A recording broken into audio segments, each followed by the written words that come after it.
When Olive told me that this event's theme would be Let's Hook Up Sometime, for whatever reason, the only story I could bring to my mind was the time I made out with a cab driver in San Francisco for a ride home. Yeah!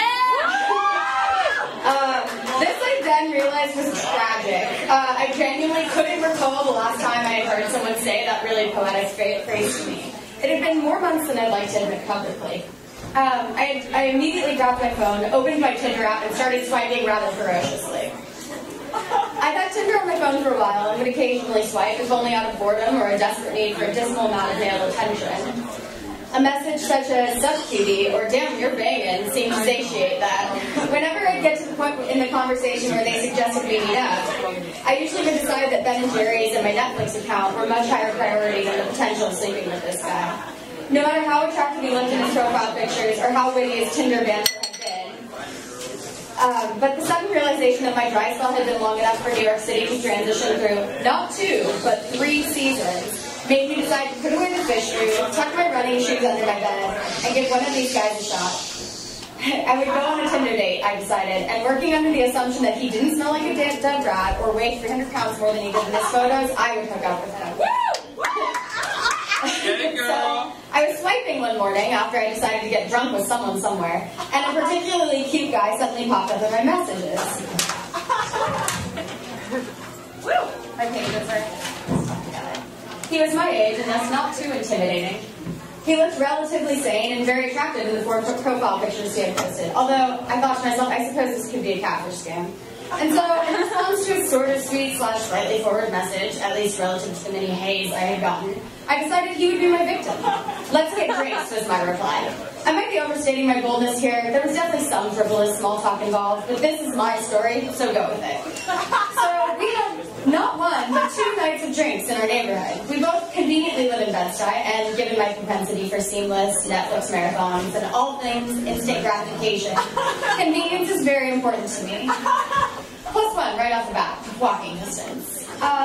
The first night, I was awkward and bumbling and nervous. I had gotten drunk with someone somewhere the night before, and so I really couldn't do more than 1 drink before I told him I needed to call it a night.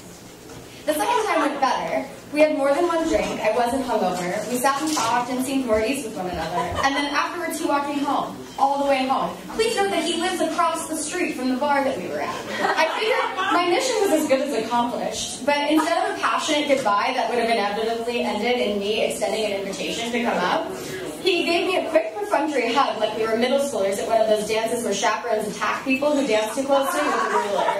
I mulled this over for a few minutes, feeling confused. Clearly, I was doing something wrong.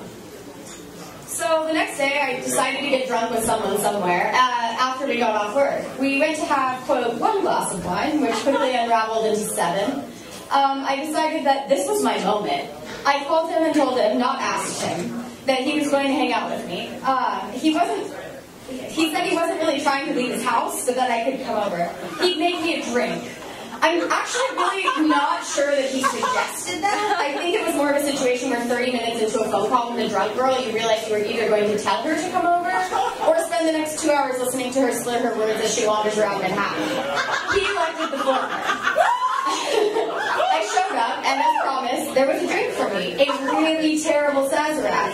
I think I had about 2 sips before I drunkenly attacked him. Yes, I made the move. And abruptly and softly put an end to my dry spell. I woke up at his house. Yeah! I woke up at his house the next morning. Did I mention this was a school night? And walked myself through the 8-ish blocks from his house to my house. I even got called out by a stranger for walk of shaming. It all felt very college. Anyways, I was pretty convinced I would see him again. I mean, things seemed to go well. Needless to say, I never saw him again. But I had worked him into a couple of fantasies I use when I'm running to motivate myself. And so I occasionally text him something like, "Sup, cutie," or "Damn, you're bangin'," when I get drunk with someone somewhere. Maybe he only needs a dismal amount of female attention anyway. But the curse was broken. My dry spell was dry no longer, although I was beginning to wonder if I should be. What's the point of all this? I guess I have 2 lessons that you could take away from my trials. Number 1.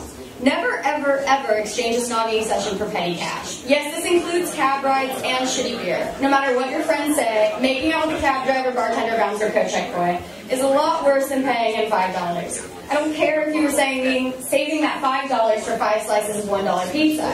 Hand it over and get out of the taxi. You can always charge the pizza to your credit card. You can't remove the image of yourself diving from the passenger seat of that yellow taxi to plant your pretty pucker or horrendously smeared lipstick, depending on how good of friends you have, on some creepy old guy. Number 2. If you were closing one eye to type your booty call text message outside a bar on the Lower East Side while smoking your 5th cigarette in the past 15 minutes, and all of your words are still somehow being autocorrected to read juicy, now is not the time. The only thing worse than waking up in your own bed with a hangover that feels like a marching band is playing percussion on the inside of your skull is waking up in someone else's bed with a hangover that feels like a marching band is playing percussion on the inside of your skull. I know, there is something exhilarating about going home with someone when you've had 14 shots of Fireball, or enough margarita to drown a small dog. But it really isn't a good decision.